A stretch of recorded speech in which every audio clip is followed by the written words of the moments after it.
This Dharma is transworldly things, transworldly phenomena. It's not worldly. So, if your mind has to go with the real Dharma, or transworldly Dharma, then mind has to be free from the 8 worldly affairs, 8 worldly Dharmas. What are the 8 worldly Dharmas? Pleasure, gain, loss, fame, shame, praise. Yeah, okay. Is that 8? Not 10?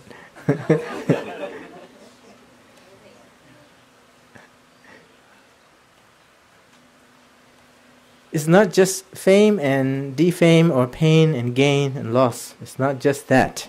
Okay. Hope for the gain, right? And fear for the loss.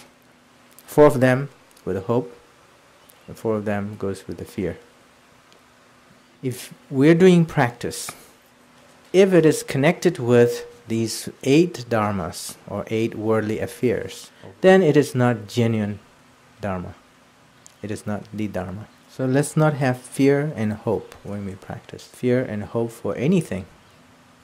Sufferings. All these 3 different kinds of suffering that we talked about are the results of the kleshas,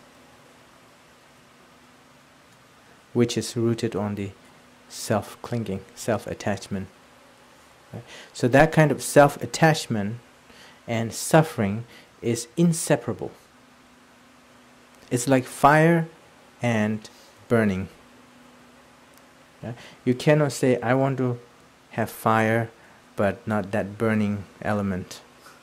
It's together. Since overcoming the sufferings, getting liberation from the suffering is so important, working with the attachment, letting go your attachments, minimizing the intensity of your self-attachment or ego clinging are very important.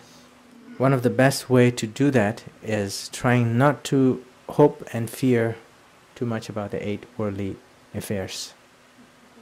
About the love and compassion for others. That again actually works against our ego clinging. It minimizes our ego, the attachment, because your focus is now on others. Right? So when you focus on others, you're training your mind not to focus too much on self. That is the Bodhisattva's main teaching, main practice.